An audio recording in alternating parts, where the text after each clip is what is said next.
Hey legends, welcome to another edition of GW Unspoken, where we discuss stuff we don't typically talk about but probably should. And this is the final episode in our season on gratefulness, and today I want to take off the gloves because here's the truth. Gratefulness will not save you. It won't erase your trauma. It won't stop the storm. It won't make everything okay. But if you let it, it might just set you free, and I'll explain how this works. The problem is we keep looking to gratitude to rescue us. We're told it's the magic bullet. Be grateful and you'll feel better. Practice gratitude and, your anxiety will probably disappear. Hey, start your day with gratitude and the universe will align with your vibes. Does it sound familiar? Sounds like marketing, right? Well, this is what happens when you do all the right things and you still feel broken. What happens? You journal, you breathe, you thank the stars, and you're still not okay. And this is the thing that no one's actually telling you. Gratitude is powerful, but it is not. It is not the cure. It's not meant to be. It's not there to save you. It's there to ground you. In a world that is spinning fast, where pain is unavoidable and where life doesn't always make sense, being grounded, that's a kind of freedom most people never taste. And let's get into the facts. This is what the research tells us. A 2021 study published in the Journal of Clinical Psychology found that gratitude practices did not eliminate symptoms of depression or PTSD, but they did lead to increased emotional resilience, reduced cortisol levels, those ones, that stress hormone, and greater cognitive flexibility. So what does that mean? Gratitude doesn't erase the storm. It actually teaches you how to stand in the middle of it without losing your shit. It doesn't make that pain disappear, but it reminds you that you are more than the pain. It helps your brain stop looping on the threat and start scanning for strength. And here's also the bold truth that no one's saying. Gratitude isn't the goal. It's not a destination. It's not the thing you arrive at when you sort of think you have your life together. It's the grit under your feet when you're crawling through the hard bits. It's that flicker of light when you're sitting in the dark and unsure if morning will come. It's that whisper of, hey, I'm still here, after the world has knocked you flat and the wound is still hurting.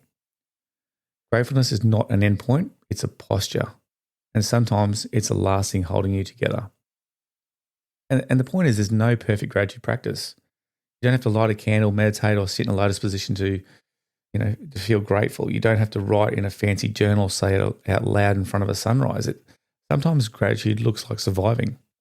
Sometimes it's saying, this sucks, but you know what? I am still showing up. Sometimes it's, thank God I made it through the day without screaming into a pillow. And you know what? That actually counts. In fact, that might be the most authentic gratitude that you do of all time. And I think the plan is to let gratefulness be imperfect. It doesn't have to be perfect, but it needs to be consistent. Because as we wrap up the series, here's the only plan you probably need. Number one, stop trying to make gratitude look a certain way. Let it be clumsy, let it be angry, let it be real, let it be perfect for you. Two, find it in the cracks. Gratitude isn't in the highlight reel. It's in the moments no one sees, the sigh of relief, the quiet strength of, you know what? I actually kept going. And number three, let it coexist. Let gratitude sort of live beside grief. Let it hold hands with disappointment. Let it stand beside hope. Gratitude doesn't have to fix it.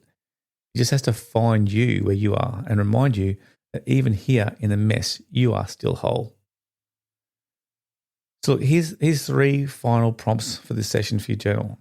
Take time with them. They're not quick, they're not light, but they're probably real as we end up the series. Number one, what am I still holding pain around? And what am I grateful for within that experience? Explore both. Let them sit side by side. It could be that you've still got the tenacity to keep going after all this time.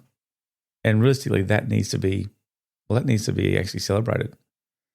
Number two, what is one moment in your life where gratitude just kept you going? And even if you didn't recognize it at the time, revisit that moment and really honor that. And number three, how do you want gratitude to shape yourself?